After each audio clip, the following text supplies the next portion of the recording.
Hello everyone. तो आज के इस वीडियो में हम डिस्कस करेंगे के सेट लाइफ साइंस का 2020 का जो क्वेश्चन पेपर है उसके बारे में। के सेट यानी कि कर्नाटका स्टेट एलिजिबिलिटी टेस्ट। तो यहाँ पर क्या होता है कि दो आपके पेपर होते हैं, पेपर फर्स्ट होता है और पेपर सेकंड होता है। जो पेपर फर्स्ट होता है वो आपका जीएस और इससे रिलेटेड होता है, जो पेपर सेकंड होता है वो आपका सब्जेक्ट से रिलेटेड होता है। तो हाँ, इसमें टोटल 100 क्वेश्चन है और हम इसको 4 पार्ट में डिवाइड करके डिस्कस करेंगे। एक पार्ट में हमारे 25 क्वेश्चंस रहने वाले हैं। चलिए शुरू करते हैं। फर्स्ट क्वेश्चन है यहाँ बोला गया है the constituent monosaccharide in chitin is. जो काइटिन होता है जो आपका इंसेक्ट्स और जो आर्थ्रोपोडा के मेंबर्स होते हैं उनमें पाया जाता है। तो इसमें पूछा गया है कि जो काइटिन है उसके मोनोसेकेराइड क्या क्या होते हैं जिससे मिलकर के वो बनता है। तो आप यहाँ पर स्ट्रक्चर में देखेंगे तो जो आपका काइटिन का जो स्ट्रक्चर होता है वो एन एसिटाइल डी ग्लूकोसामीन के मिलने से बनता है। तो आपका क्या करेक्ट आंसर जाएगा? सी ऑप्शन आपका करेक्ट आंसर जाएगा। नेक्स्ट क्वेश्चन है, आप यहाँ पे देखिए, इसमें बोला गया है an example of aromatic amino acid. जो एरोमेटिक अमाइनो एसिड होते हैं उसमें 3 अमाइनो एसिड आते हैं। एक आता है आपका फेनाइलएलानिन, टायरोसिन और ट्रिप्टोफैन। ठीक है, तो अब हिसाब से आप देखिए, आपका मेथियोनिन एरोमेटिक नहीं है, वैलिन नहीं है, एलानिन नहीं है, आपका टायरोसिन जो है वो आपका एरोमेटिक अमाइनो एसिड है। तो इसका आपका करेक्ट आंसर जाएगा कौन सा? डी। इसको हम लोग इस तरह से याद रख सकते हैं, मतलब फेनाइलएलानिन, टायरोसिन, ट्रिप्टोफैन, ये 3 हमारे जो अमाइनो एसिड हैं ये हमारे होते हैं एरोमेटिक। इसको WYF से रिप्रेजेंट करते हैं। ठीक है, ये इसके सिंगल वर्ड्स हो गए। इसको जब मैं अमाइनो एसिड की लेक्चर डिटेल मिलूंगा तो वहां पे डिस्कस करूंगा 1 letter nomenclature of amino acid. तो वहां से आपको समझ में आएगा कि WYF जो है वो क्या है। इसका करेक्ट आंसर जो है वो आपका क्या जाएगा? टायरोसिन जाएगा। नेक्स्ट क्वेश्चन की तरफ मूव करते हैं। इसमें कहा गया है विच functional group is never found in alpha amino acid. तो जब आप अमाइनो एसिड का स्ट्रक्चर देखते हैं तो आपका अमाइनो एसिड का स्ट्रक्चर जो है वो कुछ इस तरह से बनता है। ये आपका अल्फा कार्बन हो गया, एक तरफ आपका कार्बोक्सिलिक ग्रुप होता है, एक तरफ आपका एमाइनो ग्रुप होता है, यहाँ पे आपका हाइड्रोजन होता है और ये आपकी आर चेन होती है। तो इसमें पूछा गया है ये आपका कौन सा ग्रुप जो है वो नेवर एग्जिस्ट करेगा अल्फा कार्बन पर। तो देखिए COOH है, ये प्रोटॉन एक्सेप्ट करके COOH में कन्वर्ट हो जाएगा और जो NH3 होता है ये अपना एक प्रोटॉन डोनेट करके NH2 में कन्वर्ट हो जाता है। यानी कि हमारा ये भी ऑप्शन हो सकता है और ये भी ऑप्शन हो सकता है। यहाँ पूछा गया है नेवर फाउंड। अब देखिए होता क्या है कि कुछ अमाइनो एसिड हैं, जैसे हम बात करते हैं जो हमारा L मेथियोनिन है, मेथियोनिन में HCH3 जो R चेन होती है वहां पर HCH3 पाया जाता है, लेकिन कहीं पर भी आपको CHO ग्रुप देखने को जो है वो नहीं मिलेगा। इसका करेक्ट आंसर जो है वो आपका जाएगा क्या? सी ऑप्शन जो है वो करेक्ट आंसर जाएगा। CHO group never found in alpha amino acid. तो अमाइनो ग्रुप पाया जाता है, कार्बोक्सिलिक ग्रुप पाया जाता है और आर चेन में जो आपका है SCH3 भी ग्रुप पाया जा रहा है। तो सी करेक्ट आंसर है आपका सी। नेक्स्ट क्वेश्चन देखिए, इसमें कहा गया है रामाचंद्रन प्लॉट डिस्प्ले। तो जो रामाचंद्रन प्लॉट होता है वो किसी प्रोटीन की पाई और साई वैल्यू जो है उसके हिसाब से रामाचंद्रन प्लॉट पे अलाउड रीजन कितना होगा उसको रिप्रेजेंट करता है। तो यहाँ आपका हो गया इसका correct answer allowed angle of phi and psi for polypeptide backbone, ये इसका करेक्ट आंसर जाएगा। Preferred amino acid in alpha helix नहीं, the hydropathy of amino acid नहीं, angle of rotation of R group of amino acid नहीं। ये allowed reason को बताता है रामाचंद्रन प्लॉट पर। रामाचंद्रन प्लॉट जो है प्रोटीन के अलाउड रीजन फाई और साई वैल्यू के हिसाब से प्लॉट किया जाता है, ये उसको रिप्रेजेंट करता है। तो आपका करेक्ट आंसर है फर्स्ट। नेक्स्ट क्वेश्चन देखते हैं। यहाँ पर बोला गया left handed helix is found in. तो देखिए आपके पास में कई तरह के डीएनए होते हैं, A, B, C and Z DNA. तो उसमें जो आपका Z डीएनए होता है, Z डीएनए जो है वो आपका लेफ्ट हैंडेड होता है। यहाँ पर दोनों में डिफरेंस दिया हुआ है, जरा इसको भी एक बार हम देख लेते हैं। यहाँ पर पैरामीटर क्या है? A डीएनए, B डीएनए और Z डीएनए। जो आपका डायरेक्शन ऑफ हेलिक्स रोटेशन होता है ये आपका A डीएनए में राइट हैंडेड होता है, B डीएनए में राइट हैंडेड होता है, Z डीएनए में लेफ्ट हैंडेड होता है। तो यहाँ पे पूछा गया था लेफ्ट हैंडेड कहां पर, तो आपका करेक्ट आंसर जाएगा क्या? Z DNA. Next question, next exam में मान लीजिए आपसे अगर पूछ ले कि रेजिड्यू पर हेलिकल टर्न कितना होता है, तो A डीएनए में 11 होते हैं, B डीएनए में 10.5 होता है और जो Z डीएनए होता है उसमें 12 होते हैं। एक्सिस राइज पर टर्न कितना होता है, तो 2.55 एंगस्ट्रॉम A डीएनए में है, 3.4 एंगस्ट्रॉम B डीएनए में है और 3.7 एंगस्ट्रॉम Z डीएनए में। पिच ऑफ हेलिक्स जो है वो 2.82 एंगस्ट्रॉम A में होता है, 34 एंगस्ट्रॉम B में होता है और 44.4 एंगस्ट्रॉम जो है वो आपका Z में होता है। बेस पेयर टिल्ट जो है वो 20 एंगस्ट्रॉम होता है, -6 एंगस्ट्रॉम, या इसको जो आप बायोकेमिस्ट्री की जो आपकी बुक है लैरेंजर की, तो वहां पर इसको 6 डिग्री दिया हुआ है, ठीक है। ये 20 डिग्री है, 6 डिग्री है और 7 डिग्री है। रोटेशन पर रेजिड्यू जो है वो आपका 32.7, 34.3 और -30 डिग्री यहाँ पर मेंशन किया गया है। डायमीटर ऑफ हेलिक्स जो है वो ए का 23 एंगस्ट्रॉम होता है, बी हम बचपन से पढ़ते आ रहे हैं इसका 20 एंगस्ट्रॉम होता है, और जेड डीएनए का जो है वो 18 एंगस्ट्रॉम होता है। जो कन्फर्मेशन होती है शुगर की, वो आपका जो इसकी न्यूक्लियोटाइड की, वो आपका एंटी होती है यहाँ पे ए बी जेड डीएनए में, और जो आपका ये ग्लाइकोसिडिक बॉन्ड डीजी जो होता है इसका आपका एंटी होती है ए बी में, और सिन होती है आपकी जेड डीएनए में। शुगर पकड़ जो है वो आपकी C3 एंडो होता है ए डीएनए में, C2 एंडो होता है बी डीएनए में, और C2 एंडो होता है जेड डीएनए में। और इसी तरह से डीऑक्सी जी आपका यहाँ पे ग्वानिन है, इसके लिए C3 एंडो ए में है, C2 एंडो बी में है, और C3 एंडो जो है वो आपका जेड में है। आपका करेक्ट आंसर जो है वो जेड डीएनए जाएगा, लेफ्ट हैंडेड होता है आपका जेड डीएनए, और बाकी के आपके ए बी डीएनए जो है वो राइट हैंडेड होता है। नेक्स्ट क्वेश्चन की तरफ हम मूव करते हैं। इसमें कहा गया है पीके इक्वल टू पीएच कब होगा। तो देखिए पीके इक्वल टू पीएच जो है वो इसको एक इक्वेशन है उसके द्वारा रिप्रेजेंट किया जाता है। इस इक्वेशन को नाम दिया जाता है Henderson Hasselbalch equation can be used to calculate pH. तो इस इक्वेशन के थ्रू जो है वो बताया गया है कि pK equal to pK when the concentration of proton donor and proton acceptor are equal. तो जब प्रोटॉन एक्सेप्टर और प्रोटॉन डोनर जो है वो इक्वल हो जाएंगे तो पीएच जो है वो पीके के बराबर हो जाएगा। तो इसका करेक्ट आंसर जो है वो आपका बी जाने वाला है। नेक्स्ट क्वेश्चन आप देखिए, इसमें बोला गया है मैच कराना है आपको, ठीक है। कॉलम ए को कॉलम बी से मैच कराना है। एक तरफ जो आपका रिएजेंट दिया हुआ है और दूसरी तरफ जो है वो उसका फंक्शन दिया है वो किस पर वर्क करता है, ठीक है। जैसा हम पढ़ते हैं जब हम जेल बनाते हैं एचडीएस पेज जेल, तो वहां पर डाइसल्फाइड ब्रिज को ब्रेक करने के लिए हम लोग डाइसल्फाइड बॉन्ड को ब्रेक करने के लिए डाइसल्फाइड बॉन्ड को बीटा-2 मर्केप्टोइथेनॉल यूज करते हैं। तो आपका ए का चला जाएगा बी। अब देखिए आपका ए का बी जो है वो केवल एक ऑप्शन में जा रहा है, ठीक है, वो आपका बी है, बाकी किसी में आपका जो है वो ए का बी नहीं जा रहा। तो करेक्ट आंसर जो है वो आपका बी जाएगा। हम कुछ और पॉइंट की भी बात कर लेते हैं। जैसे आप यहाँ पर देखिए, तो जो 2 मर्केप्टोइथेनॉल है इसे बीटा-2 मर्केप्टोइथेनॉल, बीएमई, 2बीएमई, 2एमई और बीमेट के नाम से भी जाना जाता है। Is the chemical compound with the formula, ये इसका फार्मूला हो गया HOCH2CH2SH.Me और BME से ये इसका फार्मूला हो गया। As it is commonly abbreviated is used to reduce disulfide bond, इसका काम होता है डाइसल्फाइड बॉन्ड को रिड्यूस करना। DTT की बात करते हैं तो play a role in protein extraction by reducing disulphide bond in protein. तो जो आपका DTT है इसका फुल फॉर्म क्या हो जाएगा, DTT डाइथियोथ्रिटियोल, ये आपका DTT हो गया। ये भी आपका डाइसल्फाइड ब्रिज को रिड्यूस करने का काम करता है, तो इसका भी आंसर चला जाएगा क्या, बी। तो फोर्थ का भी बी जाना चाहिए। तो आपका करेक्ट आंसर जो है वो आपका जाएगा क्या, सेकंड का सी जाएगा। ग्वानिडियम हाइड्रोक्लोराइड जो है वो आपका हाइड्रोजन बॉन्ड को ब्रेक करने का काम करता है, और जो यूरिया है वो आपका पेप्टाइड बॉन्ड को, यूरिया आपका हो जाएगा, यूरिया का यहाँ पे आप देखिए यूरिया का भी सी है, ठीक है। तो यानी कि ये आपके दोनों हाइड्रोजन बॉन्ड हो जाएंगे, ठीक। यूरिया भी आपका हाइड्रोजन बॉन्ड को ब्रेक करता है और ग्वानिडियम हाइड्रोक्लोराइड भी आपका हाइड्रोजन बॉन्ड को ब्रेक करता है। तो आपका सेकंड ऑप्शन जो है वो करेक्ट जाने वाला है। नेक्स्ट क्वेश्चन की तरफ हम मूव करते हैं। इस क्वेश्चन में कहा गया है एक तरफ आपका विटामिन दिया हुआ है और दूसरी तरफ दिया हुआ है कि उनके जो नोमेनक्लेचर होता है वो क्या है, ठीक है। तो देखिए आप, जैसे आपका विटामिन B6 जो होता है इसको आप पायरिडेक्सोल बोलते हैं। विटामिन डी जो है वो आपका कैल्सीफेरॉल हो गया। तो ए का हो जाएगा फोर्थ। अब ए का फोर्थ देखिए आपको दो ऑप्शन में देखने को मिल रहा है, तो ये आपके दोनों ऑप्शन जो है वो करेक्ट नहीं है। विटामिन B1 जो होता है ये आपका थियामिन होता है, इसकी एक्टिवेटेड फॉर्म होती है TPP। तो डी का आपका चला गया सेकंड। तो डी का सेकंड यानी कि आपका थर्ड ऑप्शन जो है वो करेक्ट जाने वाला है। अब आप यहाँ पर एक टेबल देख लीजिए जिससे आपको बाकी अदर विटामिन के नाम भी याद हो जाएंगे। विटामिन B1 को हम लोग रेटिनॉल बोलते हैं, retinoic acid, retinal, carotenoid. Vitamin B1 जो है इसका थियामिन हो गया, ये आपसे मैचिंग में पूछा गया था।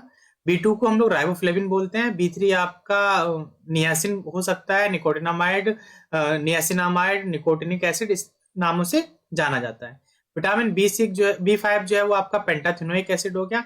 5 से होता है पेंटा और यहाँ पे है B5, तो ये हो गया आपका पेंटाथिनोइक एसिड। B6 जो है वो आपका पायरिडोक्सोल, पायरिडोक्सोल, एड्रीमाइन, ये आपका पूछा गया था, तो ये आपका हो गया B6। B7 बायोटिन होता है, प्रोटेक्टिव फैक्टर 10 को प्रोटेक्ट करता है, ये आपका B7 हो गया। B9 हो गया आपका फोलिक एसिड, फोलिएसिन, फोलिनिक एसिड के नाम से जाना भी जाता है। B12 आपका कोबालामीन हो गया। C जो हो गया एस्कॉर्बिक एसिड हो गया। D जो हो गया विटामिन D3 या फिर इसे कैल्सिट्रायोल, कोलिक कैल्सिफेरॉल के नाम से भी जाना जाता है। E जो है वो आपका हो गया टोकोफेरॉल, टोकोफार्म और टोकोट्रिनॉल। के जो हो गया आपका प्रोथ्रोम्बिन फैक्टर और मीना एक्विनोन्स, ये आपका के हो गया। तो आपसे डी पूछा गया था, और पूछा गया था कौन सा, विटामिन B1 और विटामिन B6, और एक है आपका कौन सा, विटामिन ई। तो ये आपसे 4 ऑप्शन में पूछे गए थे, उसका करेक्ट आंसर जो है वो आपका सी जाएगा। नेक्स्ट क्वेश्चन की तरफ हम मूव करते हैं। इसमें कहा गया है where are the ion carrier located in a cell. तो जो आयन कैरियर होते हैं वो आपके प्लाज्मा मेम्ब्रेन में पाए जाते हैं, या फिर हम बोले आपका सेल मेम्ब्रेन, उसमें ये पाए जाते हैं। यहाँ पर देखिए ये आपके आयन कैरियर प्रेजेंट है। कैरियर का मतलब ये होता है कि वो किसी आयन के साथ में बाइंड करेगा, एक तरफ से बाइंड करेगा और दूसरी तरफ जाकर के उसको रिलीज कर देगा। जैसे बाइंडिंग साइट देखिए आपको यहाँ पर देखने को मिल रही है, और ये आपकी जो है वो प्लाज्मा मेम्ब्रेन है। तो ये जो पाए जाते हैं वो आपके सेल मेम्ब्रेन में पाए जाते हैं। नेक्स्ट क्वेश्चन की तरफ हम मूव करते हैं। इसमें कहा गया है which of the following cell organelle content DNA. तो देखिए आपके पास में 2 सेल ऑर्गेनेल ऐसे हैं जिनमें अपना खुद का डीएनए होता है। एक आपका माइटोकॉन्ड्रिया होता है और दूसरा आपका होता है क्या, क्लोरोप्लास्ट। और ये एक्स्ट्रा क्रोमोसोमल जेनेटिक इनहेरिटेंस भी शो करते हैं। तो इसका करेक्ट आंसर जो है वो आपका जाएगा क्या, डी ऑप्शन, माइटोकॉन्ड्रिया। इनके पास अपना खुद का डीएनए होता है। नेक्स्ट क्वेश्चन में देखिए इसमें कहा गया है in which of the following organelle beta oxidation of long chain fatty acid initiated with an object to shortening the chain length. तो बीटा ऑक्सीडेशन जो है वो फैटी एसिड को डिग्रेड करने के लिए किया जाता है, और बीटा एसिड को बीटा ऑक्सीडेशन को फर्दर 2 पार्ट में डिवाइड किया गया है कि उसमें कौन कौन से ऑर्गेनेल इन्वॉल्व हो रहे हैं उसके अकॉर्डिंग। तो एक हो गया आपका माइटोकॉन्ड्रियल बीटा ऑक्सीडेशन और दूसरा होता है आपका पेरोक्सिसोमल बीटा ऑक्सीडेशन। तो माइटोकॉन्ड्रियल बीटा ऑक्सीडेशन होता है ये आपका fatty acid with less than 20 carbon, अगर 20 कार्बन से कम का फैटी एसिड है तो उसको माइटोकॉन्ड्रिया में बीटा ऑक्सीडेशन कर दिया जाएगा। वहीं अगर आपका क्या है कि oxidize long chain fatty acid of more than 20 carbon amino carbon fatty acid, अगर 20 से ज्यादा कार्बन का फैटी एसिड है तो उसे पेरोक्सिसोम में डिग्रेड किया जाता है। तो वही आपसे पूछा जा रहा था यहाँ पर कि लॉन्ग चेन फैटी एसिड का ऑक्सीडेशन कहां पर होगा। इसका करेक्ट आंसर जो है वो आपका जाएगा क्या, पेरोक्सिसोम। बीटा ऑक्सीडेशन जो होता है वो माइटोकॉन्ड्रिया में जो आपका होगा वो O2 इंडिपेंडेंट होता है, लेकिन जो आपका पेरोक्सिसोम में बीटा ऑक्सीडेशन होता है वहां पर ऑक्सीजन की जरूरत पड़ती है। जो आपका माइटोकॉन्ड्रिया में बीटा ऑक्सीडेशन होता है वहां पर रिलीज होते हैं electron during ATP synthesis by ETS, drive ATP synthesis by ETS. जो इलेक्ट्रॉन रिलीज होंगे वो एटीपी को प्रोड्यूस करेंगे। वहीं जो आपका पेरोक्सिसोमल बीटा ऑक्सीडेशन होता है इसमें आपका एटीपी का प्रोडक्शन नहीं होता है। तो इन दोनों में जो डिफरेंसेस है वो आपको याद रखने होंगे। इसका करेक्ट आंसर जो है वो आपका जाएगा क्या, पेरोक्सिसोम। नेक्स्ट क्वेश्चन की तरफ हम मूव करेंगे। यहाँ पे देखिए बोला गया है the cell division which consist of nuclear division, यानी कि माइटोसिस की बात की गई है, followed by cytoplasmic division cytokinesis occurring. तो हमने सेल साइकिल को जो है वो 4 फेजेस में डिवाइड किया हुआ है, G1, S, G2। G1 हमारी ग्रोथ फेज होती है, G2 आ गया, G2 मतलब growth final preparation of division, यानी कि इसके बाद जस्ट डिवीजन क्या हो जाएगा, स्टार्ट हो जाएगा। और S फेज में जो है वो हमारा डीएनए सिंथेसिस होती है और ग्रोथ होती है।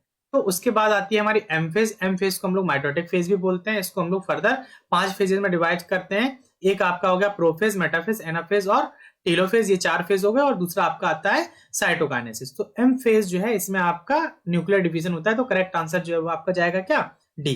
नेक्स्ट क्वेश्चन की तरफ हम मूव करेंगे।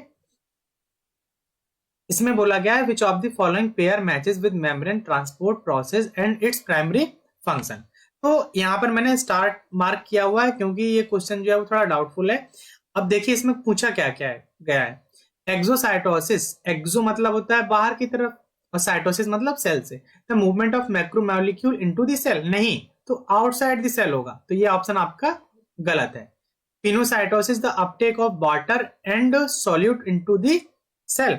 देखिए 2 होते हैं, एक फैगोसाइटोसिस होता है और एक पिनोसाइटोसिस होता है। फैगोसाइटोसिस को हम लोग बोलते हैं सेल ईटिंग प्रोसेस, और जो पिनोसाइटोसिस होती है इसको बोलते हैं हम लोग सेल ड्रिंकिंग प्रोसेस, यानी कि इसमें लिक्विड मॉलिक्यूल को सेल के अंदर लाया जाता है और फैगोसाइटोसिस में सॉलिड मॉलिक्यूल को। तो हाँ मान सकते हैं यहाँ पे अगर सॉल्यूट ना होता तो ये स्टेटमेंट हमारा करेक्ट माना जाता है। ऑस्मोसिस को देखिए, ऑस्मोसिस में क्या क्या गया है, पैसिव डिफ्यूजन होता है स्मॉल सॉल्यूट का। तो देखिए यहाँ पर हमने ये एक डायग्राम बनाया हुआ है ऑस्मोसिस में क्या होता है, solvent move from lower to higher solute concentration.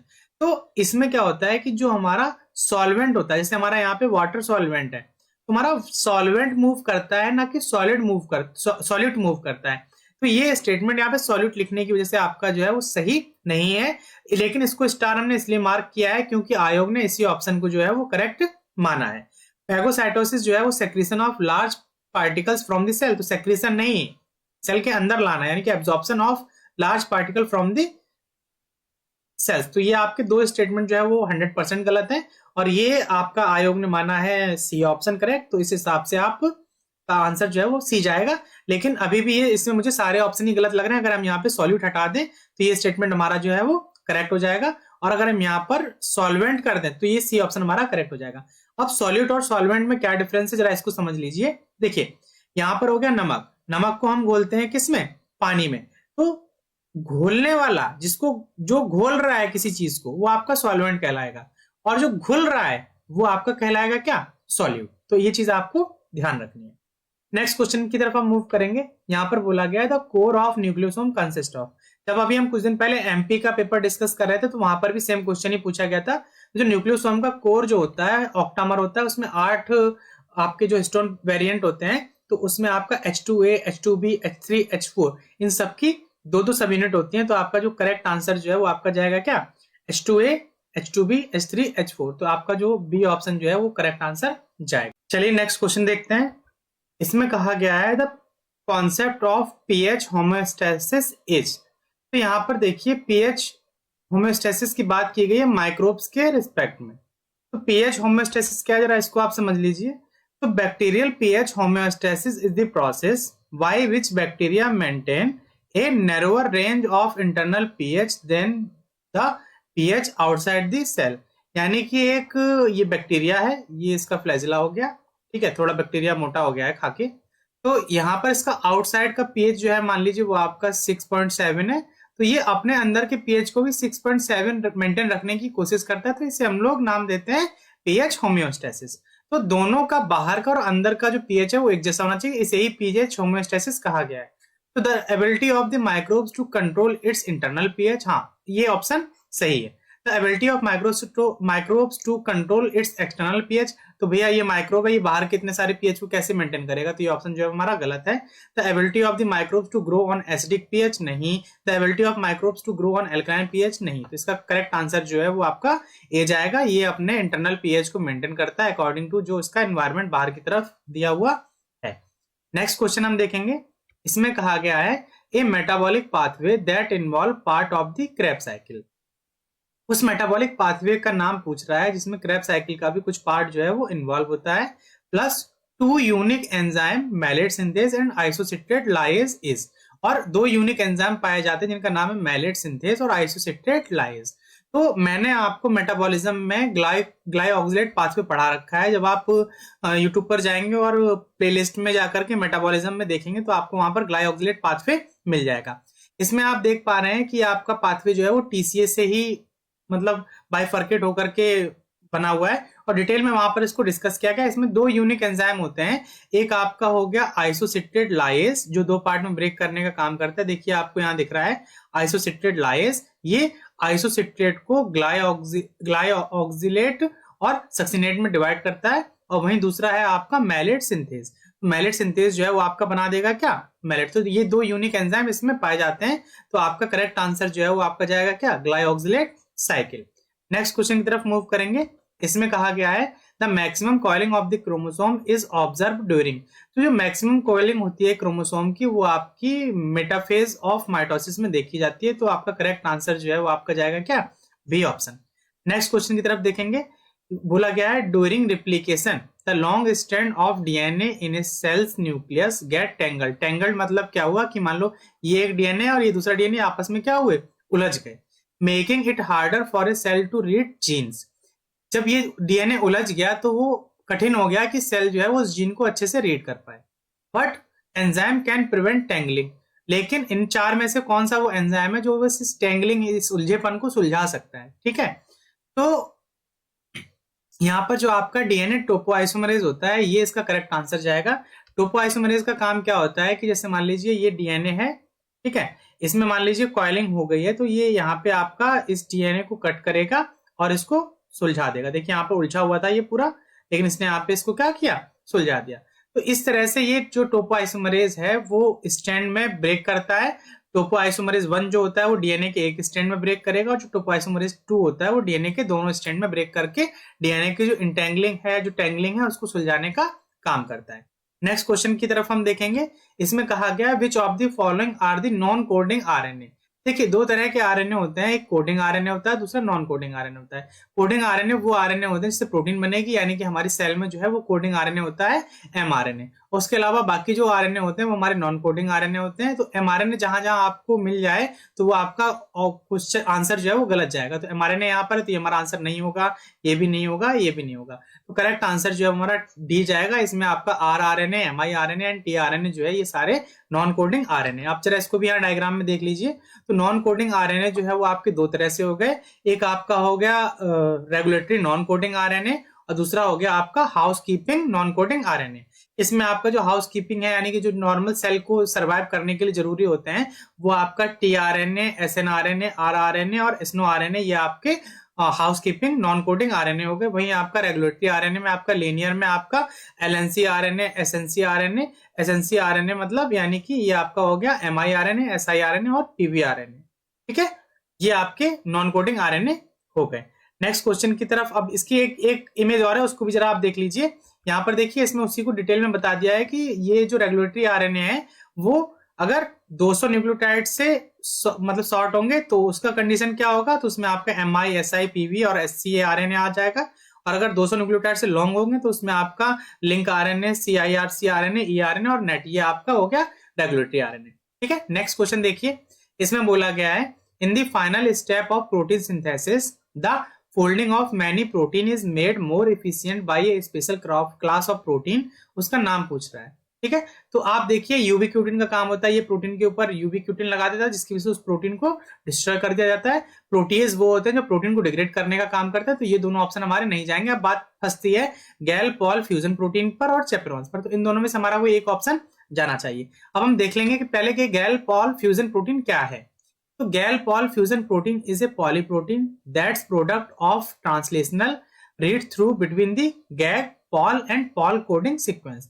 तो ये आपका कहां पर प्रेजेंट है, ट्रांसलेशनल रीड थ्रू में आपका ये रोल प्ले करेगा। It's play a role in the assembly of virions including binding of the plasma membrane, protein protein interaction, recruiting viral ENV protein and packaging genomic RNA. तो ये विरियॉन्स में role होता है। जबकि यहाँ पर पूछा गया था many protein is made more efficient by a special class of protein. तो मोर एफिशिएंट बनाने के लिए जो है वो आपका चेपरॉन्स का यूज किया जाएगा। ठीक है, अब हम बात करते हैं मॉलिक्यूलर चेपरॉन्स जो है वो कैसे रोल प्ले करते हैं। तो molecular chaperones are proteins that help other proteins fold, unfold and assembly correct, उनको करेक्ट असेंबल होने में उनकी हेल्प करते हैं। तो प्रोटीन फोल्डिंग में chaperones help protein fold into their native shape during और आफ्टर सिंथेसिस। प्रोटीन अनफोल्डिंग में chaperones can also unfold misfold protein. Protein assembly में chaperones protect subunit from heat shock during the assembly of complexes. Protein transport में chaperones help protein travel to their destination in the cells. जैसे आपका mitochondria में चेपरॉन्स होते हैं वो उसकी targeting में हेल्प करते हैं। जब हम माइटोकॉन्ड्रियल टारगेटिंग पढ़ेंगे तो वहां पर इसको भी डिटेल में देख लेंगे। प्रोटीन डिग्रेडेशन में chaperones recognise, retain and target misfold protein for degradation. अगर देखिए क्या हुआ कि मान लीजिए कोई प्रोटीन जो है वो मिसफोल्ड हो गई है, तो पहले चेपरॉन कोशिश करेगा कि इसको सही से फोल्ड करा दिया जाए। अगर सही से फोल्ड नहीं हो रही होगी तो इसको अनफोल्ड करेगा, फिर दोबारा फोल्ड कराएगा। लेकिन अगर ये भी काम नहीं हो पा रहा तो वो इसको फाइनली क्या करेगा, कहेगा कि भैया आप तुमको हमने सुधारने की बहुत कोशिश की लेकिन अब तुमको मरना होगा। तो उसको क्या करेंगे, डिग्रेड करा देंगे। तो इसका जो करेक्ट आंसर जो है वो आपका जाएगा क्या, चेपरॉन्स। नेक्स्ट क्वेश्चन की तरफ हम मूव करेंगे। यहाँ पर बोला गया है which of the following process takes place in the 3:5 direction. आप देखिए डीएनए रिप्लीकेशन हो गया, आरएनए रिप्लीकेशन हो गया, ये आपके होते हैं 5:3 डायरेक्शन में। ठीक है, और जो आपका आरएनए स्प्लाइसिंग हो गया ये भी। तो आपका आरएनए एडिटिंग जो होता है वो आपका होता है 3:5 डायरेक्शन में। आरएनए एडिटिंग में आपका जीआरएनए यानी कि गाइड आरएनए यूज किया जाता है, और जो इसकी डायरेक्शन होती है ये आपकी होती है 3:5। इसको हम डिटेल में मॉलिक्यूलर बायोलॉजी में डिस्कस करेंगे। इसमें आरएनए एडिटिंग में जीआरएनए का यूज किया जाता है, ये आप एक पॉइंट याद रखिए। और यहाँ पर कुछ पॉइंट और दिए, इनको भी जरा आप एक बार रीड कर लीजिएगा। नेक्स्ट क्वेश्चन देखिए, यहाँ पर क्या कहा गया है, डायरेक्शन आप देख लीजिए पहले कि कैसे है। तो ये आपका 5 प्राइम है, ये आपका 3 प्राइम है, ये हमारा है क्या जीआरएनए। अब देखिए हुआ क्या कि मान लीजिए ये रीजन जो है वो गलत लग गया था जो आपका डीएनए, तो अब होगा क्या कि ये रीजन जो है वो आपका इसमें जो आपका गाइड आरएनए वहां पर तो मिलेगा नहीं, तो जो आपका जीआरएनए का जो पोर्शन है वो जो लूप कर जाएगा। और जिस एरिया पर लूप होता है, आप देखिए ये 5 प्राइम था तो यहाँ 3 प्राइम होगा, 3 प्राइम एंड से ये जो यूरेसिल के जो रेजिड्यू है उनको कट करके हटा दिया जाएगा और जो बचेगा डीएनए उसको यहाँ पर जोड़ दिया जाएगा। तो ये 3 प्राइम टू 5 प्राइम की तरफ एडिटिंग हो रही है। तो ये आपका करेक्ट आंसर जो है वो 3:5 डायरेक्शन कहाँ पाई जा रही है, वो आपकी पाई जाएगी कहाँ पर, आरएनए एडिटिंग में। तो आरएनए एडिटिंग दो तरह से, एक डिलीटिंग है और एक इंसर्टिंग है, इसको हम डिटेल में डिस्कस करेंगे। नेक्स्ट क्वेश्चन देखिए, in eukaryotic cells the tRNA gene, 5s RNA genome, some snRNA gene and gene for small RNA are transcribed by। तो पूछ रहा है यहाँ पे कि कौन सा आरएनए जो है वो टीआरएनए 5s RNA इनको कोड करेगा। तो देखिए यूकैरियोट्स में 3 आपके आरएनए हो गए, RNA pol first, RNA pol second, RNA pol third. RNA pol first जो है वो आपका आरआरएनए को कोड करता है और इसका जो लोकेशन है वो न्यूक्लियोलस होती है। और जो आपका जो आरएनए पॉल सेकंड है ये आपका एमआरएनए और एसएनआरएनए को कोड करेगा, ये आपका हो गया न्यूक्लियोप्लाज्म। और जो आरएनए पॉल थर्ड होता है वो आपका 5s RNA टीआरएनए, ये भी आपका हो गया न्यूक्लियोप्लाज्म। देखिए यहाँ पर मैक्सिमम को करता है आपका आरएनए पॉल 2, लेकिन कुछ एसएनआरएनए को आपका आरएनए पॉल थर्ड भी करता है। तो इसका करेक्ट आंसर जो है वो आपका जाएगा क्या, RNA pol third. Next question की तरफ हम मूव करते हैं। यहाँ पर देखिए कहा गया है द रोल ऑफ जीआरएनए इज। अब देखो जीआरएनए अभी हम देख कर आए कि गाइड आरएनए होता है ये, और इसका यूज कहां पर किया जाता है, आरएनए एडिटिंग में। तो करेक्ट आंसर जो है वो आपका जाएगा क्या, फोर्थ।